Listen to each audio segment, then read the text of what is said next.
अगर सिंध के जेड़न ते गहरी नज़र से जाती पाती वने तो हर दौर में तव्हांखे गरीब गरीब जो ही दुश्मन मिलंदो। सकरंड वारे वाक़े हज़ारें साल सिंध की मेहमान नवाज़ी ते हमेशा लाए दाग लगाए छॾियो। अचो त हिन वाक़े जा पेरा खणूं। हीउ वाक़ियो कीअं ऐं छो पेश आयो।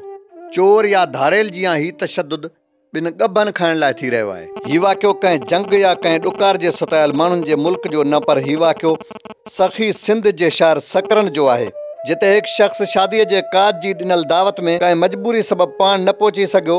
तंहिं करे हुन दोस्ती निभाइण ख़ातिर 2 नौजवान मोकिले छॾिया त किथे हू शादी में न पहुचण सबबु मयारी न थी पए।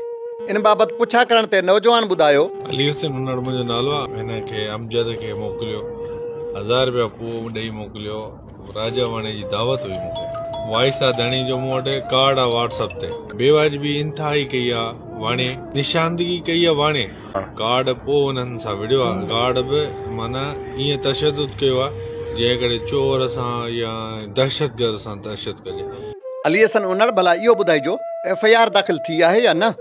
न FIR न थी आहे, सिर्फ़ NC थी आहे। पर आसायतन ऐं शादी हाल मालिकनि इंसानियत जा सभई लीका लताड़े ॿिन सफ़ेद पोश माण्हुनि जी तदरील करे सख़्त तशद्दुद जो निशानो बणाइण सां गॾोगॾु वीडियो रिकॉर्ड करे वायरल करे छॾी।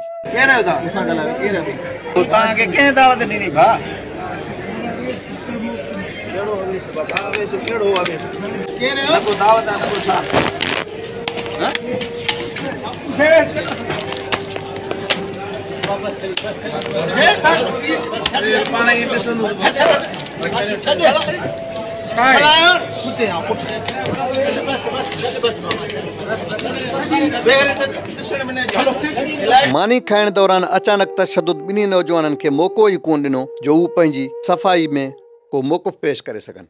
भाऊ तव्हांजो नालो छा आहे? अमजद अली नूनारी। ही शादी हाल में जेको तव्हां सां मसलो पेश आयो आहे उन जी हक़ीक़त छा आहे? असीं वियासीं भत खाइण, वरी वापसी आयासीं, पोइ ते लिखियल आयासीं त असांखे ही फिरी आया गार्ड मंज़ूर।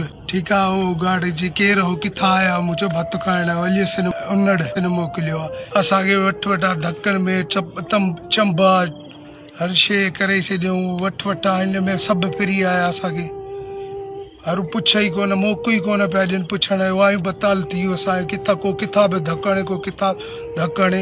वरी ॿाहिरि निकिता तो गाॾी कढी, गाॾीअ जी चाबी कढी, उते बि चंबा पियो। फुफाट जो पुट मसूद अली। ही तशद्दुद वारी वीडियो सोशल मीडिया ते इन करे टॉप ट्रेंड हली वई छो त सिंध जो माण्हू महिमान नवाज़ रहियो आहे। हू अहिड़ी तदरील ऐं तशद्दुद ते कॾहिं बि ख़ामोश नथो वेही सघे। होटल इंतज़ामिया जो हिकु हमराह मिलियो। इन वाक़े बाबति उनखां पुछा कईसीं, भाऊ अव्हांजो नालो छा आहे? वसीम अहमद। भला अव्हां हिते कंदा छा आहियो? मां हिते मैनेजर आहियां। तव्हांजे इन शादी हाल में 2 नौजवाननि जी तदरील थी आहे ऐं वीडियो बि सोशल मीडिया ते वायरल थी वई आहे। इन बाबति अव्हांजो छा ख़्यालु आहे? गार्ड हुयो, उन खां ग़लती थी वई। उनजो नोटिस वरितो आहे सिकंदर साहब। उनखे गार्ड खे असां कढी छॾियो। इहो तमामु ग़लति अमल हुयो असांजे गार्ड जो। सो नौजवाननि सां असां राब्तो कयूं था, जंहिंसां बि ज्यादती थी आहे उन्हनि सां असां एक्सक्यूज़ कयूं था। साहब चयो आहे त गार्ड कढो, छोकिरनि सां राब्तो करे उन्हनि खे एक्सक्यूज़ कयो। इहो अमल ग़लति आहे, नौजवाननि ॿाहिरनि। सो उनजे लाइ असां उन्हनि खां माज़रत। उनखां बाद सकरंद पुलिस होटल जे गार्ड ऐं शादी काज मालिक खे गिरफ़्तार करे वरितो।